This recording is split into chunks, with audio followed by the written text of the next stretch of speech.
I wasn't snooping. That's the part that still makes my skin crawl. Because I wasn't looking for anything. I wasn't suspicious. I trusted her. We were in the car, parked outside the grocery store, and she ran in to grab oat milk or some other nonsense she claimed she couldn't live without. Her phone buzzed twice, sitting right there in the cup holder, unlocked. I shouldn't have looked. But I did. The screen lit up with a message from someone named Blake.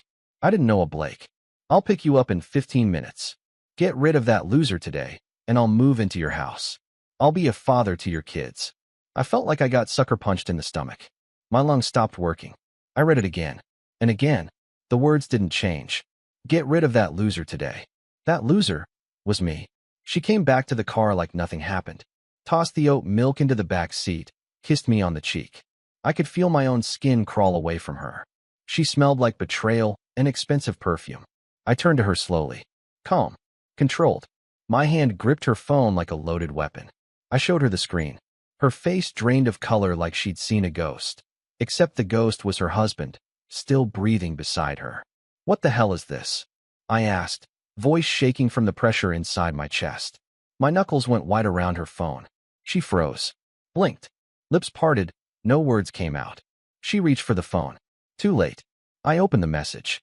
My thumbs flew across the screen. Yes, baby, I'll be waiting for you. I looked her dead in the eyes and smiled. Not because I found it funny, but because something in me snapped. That cold, cruel smile was the only thing keeping me from exploding. Let's go, I said. Where? She muttered. I didn't answer. Just drove.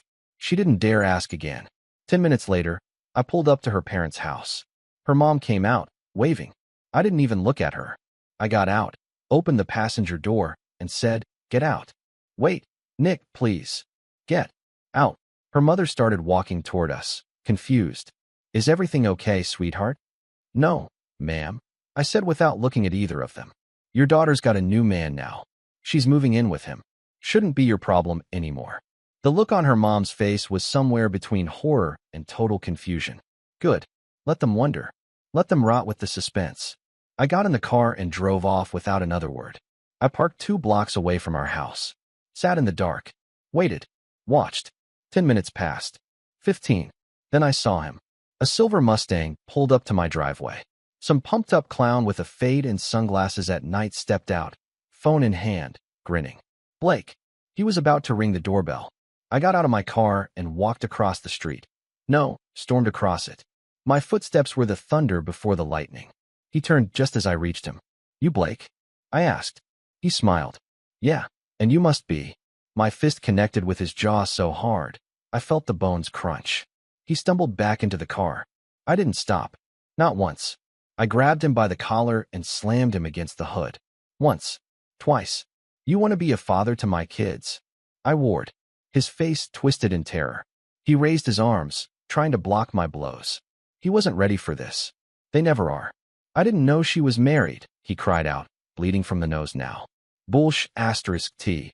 I hissed, smashing his phone to pieces on the pavement. You were picking her up to move in. She told you I was the loser? You have no idea what kind of storm you just walked into. By the time I was done, he was coughing blood and begging me not to call the cops. I didn't need to. I had bigger plans. This was only the start. I walked back to my car, fists throbbing, adrenaline in my throat. My heart wasn't racing. It was marching, like a war drum. She thought she could replace me. She thought she could erase me from my own life. But now, I was in control, and they had no idea what I had planned next. I didn't go home that night.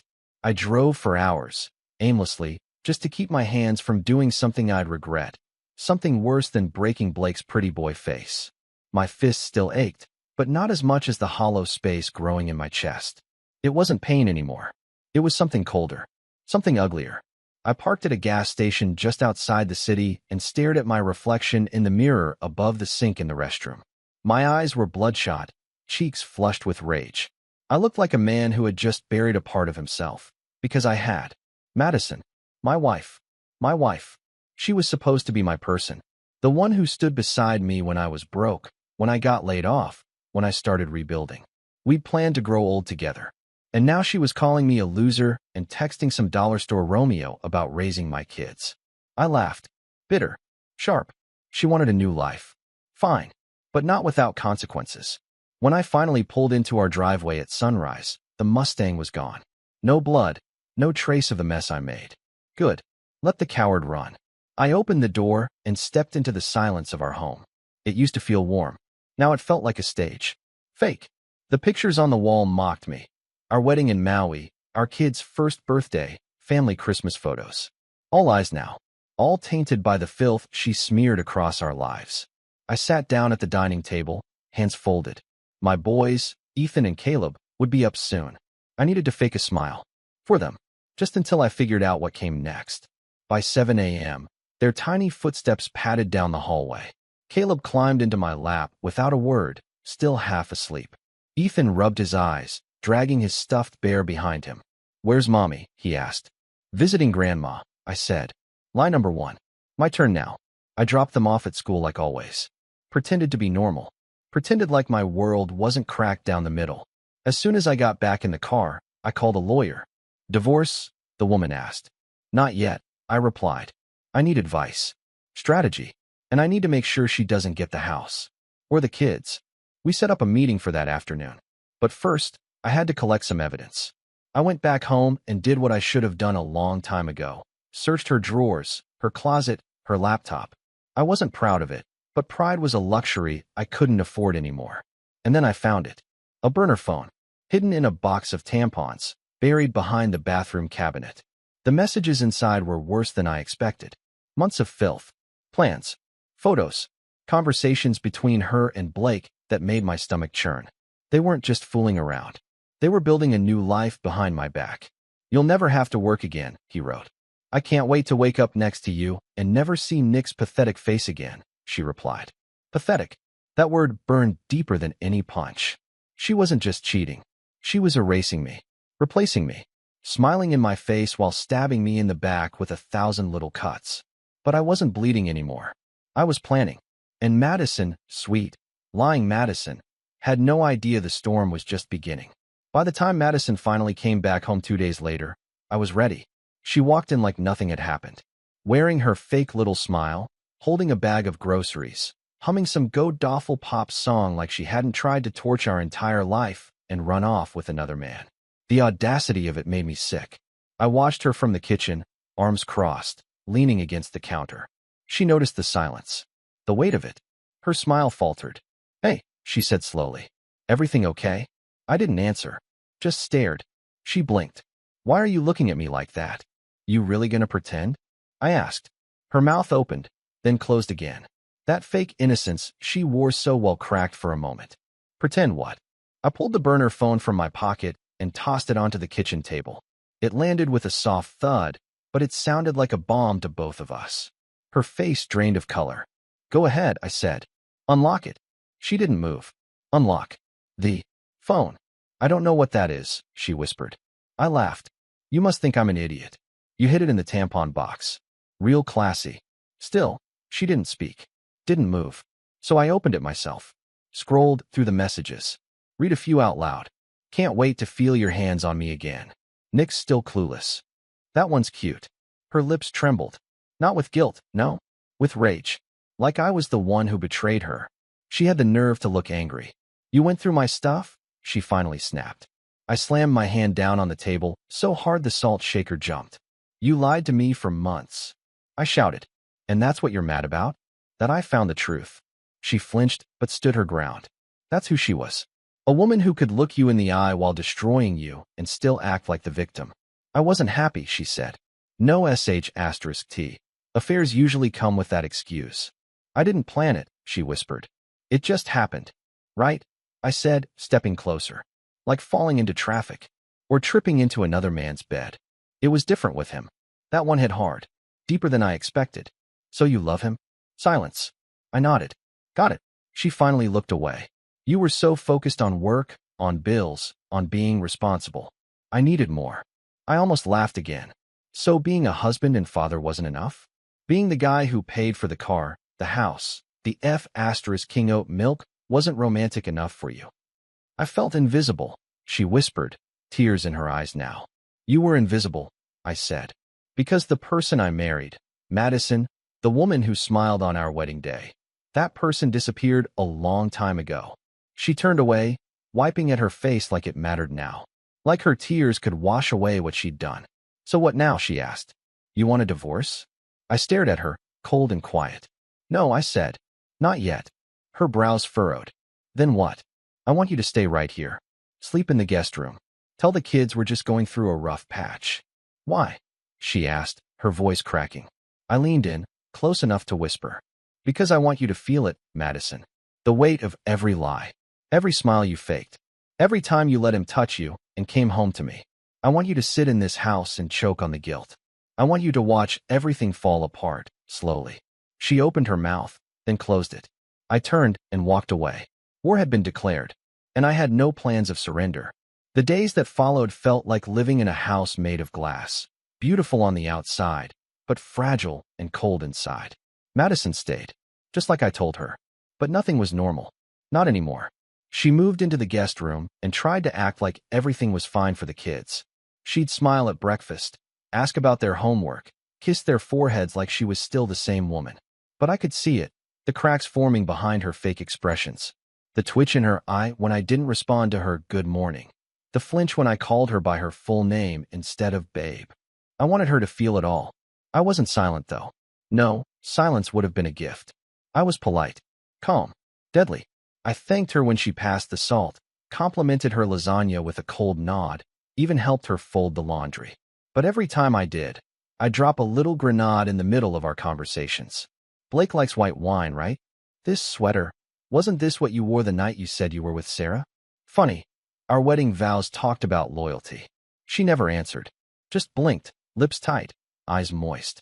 She was unraveling, slowly, and I loved every second of it. One night, I heard her crying through the guest room door. The sobs weren't loud, but they were real. Maybe she thought I'd come in and comfort her. Maybe she thought I'd still be the guy who fixed things. But that guy was gone. I spent my nights at the gym, working off the rage, or sitting in my truck, staring at the messages on her burner phone. I memorized every sentence she wrote him. I needed to, because those words kept me sharp, focused, reminded me that her tears were not repentance. They were panic, fear of being exposed, fear of losing the safety net. I started documenting everything. Screenshots, photos, financial records. I wasn't going to be the guy who got screwed in court while the woman who gutted our marriage walked away with the house and half my future. Then came the letter. It was a cheap envelope, slid under the front door. No stamp, no name. Inside was a single photograph. Blake, in front of our local daycare, holding a little stuffed bear. Smiling. I stared at the picture for a full minute. He was trying to get to my kids. I rushed inside, heart pounding, and checked every room. The boys were safe. Madison was upstairs, asleep. But that image burned into my skull.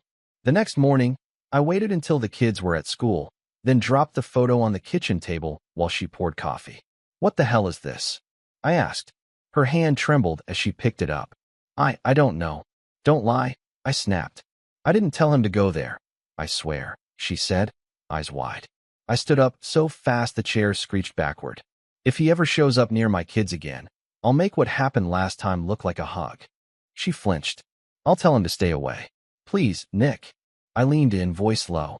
You will tell him. And if he doesn't listen, I'll bury him. She nodded, shaking. I walked away before I said something I couldn't take back. But I knew then, this wasn't just about betrayal anymore. It was about protection. It was about pride. It was about finishing what she started on my terms. The problem with betrayal is that it doesn't end where you think it will. You catch the lie, you confront it, you bleed, but it keeps echoing. Every look, every breath, every time you walk into a room they used to smile in, and now you see ghosts. I wasn't done, not even close. After that picture of Blake at the daycare, I took things to another level. No more passive waiting. I wanted to know everything, where he worked, where he lived, who he lived with, what time he brushed his damn teeth. So I hired someone, a guy named Jax, old friend from high school who took a darker path. He owed me, knew how to dig, knew how to stay invisible. I want everything on this guy, I told him. Where he sleeps, who he talks to, what skeletons are in his closet. I want leverage. You think he's dangerous? Jax asked. He's either stupid or insane, I replied. He thought he could replace me. Jax smirked. This might be fun. Within 2 days, I had a folder thicker than a high school yearbook. Blake was in debt. Deep. Credit cards maxed out. 2 failed businesses. 1 ex-girlfriend who filed a restraining order back in 2019. And guess what else? He didn't even own that Mustang. Leased it under a fake LLC. The guy was a walking lie. The kind Madison used to roll her eyes at. Now she was rolling around in bed with him. I didn't show her the file. Not yet. That was for later. For the moment she tried to play the victim, or worse, take the kids. But something shifted in her before I even had to use it. She started cooking more, asking how my day was, cleaning the house like she was trying to erase her scent from every surface. A few times, she even stood in the doorway of the bedroom, watching me while I pretended not to notice. "I made your favorite," she said one night, holding out a plate of grilled salmon and asparagus. "I'm not hungry," I replied without looking up. "Nick," she whispered. "Please." "What?" I said, locking eyes with her. "You think dinner is going to fix this? You think asparagus is going to make me forget that you were planning a new life while sleeping in my bed?" Tears welled up again. Her favorite trick. But this time, she didn't turn away. "I made a mistake." "No," I said, standing. "A mistake is forgetting an anniversary. You built a double life. That takes time. That takes effort." She tried to speak again, but I walked past her, straight to the garage. I needed space. Air. Anything but her. As I sat in my car, staring at the wall, my phone buzzed. "Unknown number." "Unknown, we need to talk." "Madison isn't who you think she is. Neither is Blake." My heart froze. I stared at the screen, thumbs hovering. Typed, "Who is this?" "Unknown. Let's just say I've been where you are. Meet me tomorrow, 9 p.m. Parking lot behind Seeger's Hardware." I read the message 3 times. My first thought? Trap. But my gut said otherwise. The tone, the timing, the sudden cold breath on the back of my neck. Something felt real. Like someone had just thrown a match into a forest I thought I already burned down. And so I made my choice. Tomorrow night, I'd walk into the dark. I needed to know how deep this hole really went. Because I was starting to realize. Madison wasn't just a liar. She might be something much worse. The night was thick with humidity and silence. Even the crickets kept their mouths shut as I pulled into the lot behind Seeger's Hardware. A single flickering street lamp buzzed above, casting long, broken shadows across the cracked asphalt. 9 p.m. sharp. I killed the engine and sat there for a second, hand on the glove box where my old Beretta was tucked. I wasn't stupid. You don't walk blind into mystery texts without some form of insurance. Then I saw him. A man stepped out of the shadows near the dumpster, tall, lean, wearing a hoodie and a Red Sox cap pulled low over his face. His walk was slow, deliberate, like he'd done this before. I opened my door, but stayed behind it. "You the one texting me?" I asked, voice calm cold. He nodded. "Name's Carter." "Why the hell are you contacting me?" He looked around, then stepped closer, just into the light. I finally saw his face, mid-30s, pale, tired eyes. A man who hadn't slept well in years. "I was married to her," he said. I stared at him. "To Madison?" He shook his head. "No, to Blake's ex. Her name was Lacey. Madison and her, best friends in college. Soul-sucker twins." That hit hard.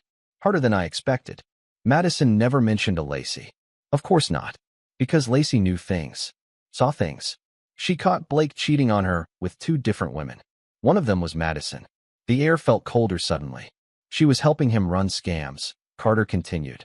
Fake business fronts. Real estate fraud. Madison posed as a client once to help secure a bogus investment loan. "She's not just cheating on you, Nick. She's partnering with him." "You're lying," I said, but my voice lacked the weight. I didn't believe myself anymore. He reached into his jacket and tossed a flash drive onto the hood of my car. "Watch what's on there. Phone calls, emails, bank transfers. I've been collecting it all for 3 years. Blake and Madison aren't in love. They're building a way out. And they plan to leave you with nothing." My hands were shaking now, fists clenched against the hood. "Why are you giving me this?" "Because I lost everything," he said, eyes dark. "My house. My kids. My sanity. I let them get away with it. You still have a chance to stop it." The man turned and walked away, vanishing into the shadows like he never existed. I didn't go home. I drove to a diner, ordered a black coffee, and sat in a booth with my laptop, staring at the flash drive like it was radioactive. My heart pounded as I plugged it in. Folders popped up, labeled by dates, names, transactions. And then, I saw it. A video file, timestamped 3 weeks ago. The grainy footage showed Madison sitting across from Blake in what looked like a cheap hotel room. Her hair was pulled back. She was smiling. "I'll distract Nick," she said. "You just make sure the paperwork goes through before the 15th. Once he signs it, he won't even know the money's gone until it's too late." Blake laughed. "You're evil, Mads." She leaned over the table and kissed him. "Only for you." I slammed the laptop shut, my jaw locked so tight I could taste metal. This wasn't just betrayal. This was a setup. A long, calculated scam wrapped in the illusion of love. And now? Now it was personal. They wanted a clean escape. But I was going to be the fire they never saw coming. By the time I walked back into the house, I wasn't the same man who left it. Something had cracked. Or maybe finally clicked. The sadness, the heartbreak, the raw humiliation, they were still there, buried somewhere deep. But now, they were buried under something sharper. Strategy, resolve, rage, iced over and calculated. Madison was sitting on the couch, pretending to read a book. She looked up, surprised I was home this early, or home at all. "You're back," she said gently. Too gently. "I am," I replied, hanging my keys on the hook. "Just needed to clear my head." She studied my face, looking for something. Guilt maybe. Weakness. Regret. But she didn't find it. Because it wasn't there anymore. "I ordered Thai," she offered. "Your favorite." "Panang curry." I nodded. "Great. Thanks." That night, I played along. Ate the curry. Watched part of a movie with her and the boys. Laughed at a stupid cartoon joke with Caleb. I was calm. Measured. But under the surface, I was lining up dominoes. By midnight, when the house was quiet, I moved like a ghost through the rooms. I snuck into the guest room, opened her purse, found her phone. Still no passcode. She was too confident. Or too stupid. I forwarded every email I found to myself. Screenshots of her messages with Blake. Calendar entries. Bank notifications. One message even said, "Once he signs the equity papers, he'll be out of the picture." The next morning, I made a call. "Carter, it's me. Did you watch everything?" "All of it. You ready?" "Oh, I'm past ready." We met again, this time in daylight, in a public place, with witnesses all around. Carter handed me 2 more documents. One was an affidavit from Lacey, detailing the scams, the fraud, and Madison's role in helping Blake launder money. The second was a notarized statement from an ex-employee of Blake's fake LLC.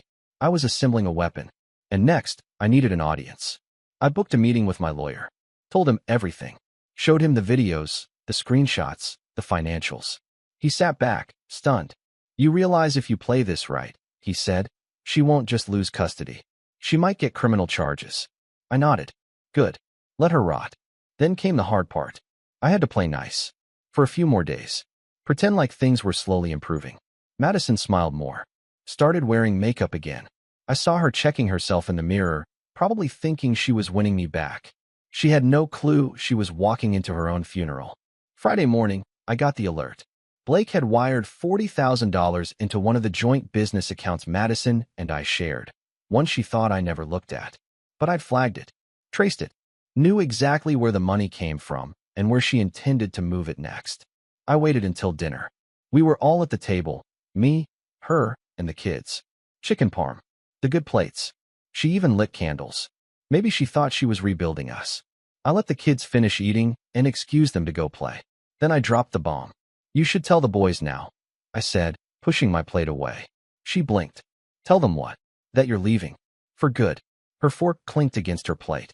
"What are you talking about?" "I've seen the videos. The fake accounts. The money you helped him steal. The lies. The plan. The hotel meetings. I know everything, Madison." Her face went white. "Nick. No. No more lies. No more fake tears. No more dinners with poison underneath." She stood up fast. "You have no proof." I slid the flash drive across the table. Her hand froze before touching it. "Carter says hi," I added. She sat down hard. And for the first time, she looked afraid. She stared at the flash drive like it was a ticking bomb. Her fingers hovered over it, but she didn't touch it. Couldn't.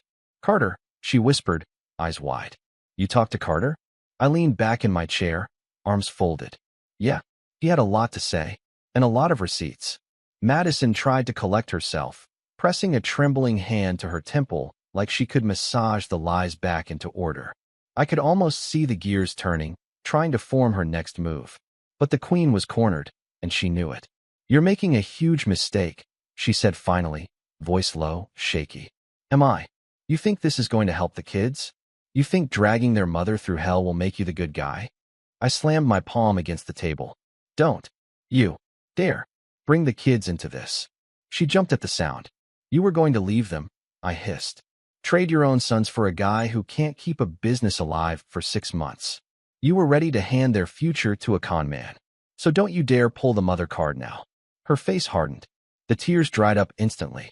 That mask she wore so well, the sweet wife disguise, gone. What was left was the real Madison. Cold. Vicious. Cornered. So what, she spat. You want revenge? You think that's noble? You think the judge is going to care about your little show? I smiled. I don't need a show, I said. I've got evidence. I've got testimony. And I've got time. Every day you sit in this house, you're breathing air I let you breathe. But that ends tomorrow. You can't kick me out of my own home. It's my home, I growled. Paid for with my money. In my name. And as of this morning, there's a restraining order filed with the court pending your response. You'll be out by the end of the week. Her face twisted in rage. You bastard. I stood up, grabbed the flash drive off the table, and started walking away. Where are you going? She shouted after me. To finish what you started, I said without looking back. 3 days later, Madison was gone. I watched from the living room window as she packed the last of her designer bags into the back of her sister's car. No tears. No goodbye. Just one final, seething glance through the window, as if I was the villain in her story. I smiled and waved. A week after that, the judge granted me full temporary custody. Madison's visitation was suspended until the fraud investigation concluded. The DA's office had opened a case on Blake. Turns out, Carter's evidence stretched deeper than either of us expected. Bank fraud, identity theft, mail fraud. Blake was looking at real time. As for Madison, well, her face showed up on the local news once the investigation reached public record. I saved the clip. She went from neighborhood darling to social pariah overnight. Some nights, I still sit on the porch and try to understand it. How the woman I married became a ghost wrapped in perfume and secrets. How she smiled while lying. How she kissed me with a mouth that whispered betrayal behind my back. But then Ethan runs up, showing me his school project. Or Caleb brings me a crayon drawing of the three of us standing under the sun. And I remember what matters. They tried to erase me. But I didn't just survive. I won. So here's my advice to anyone out there. If you ever find a message like the one I did, don't just confront it.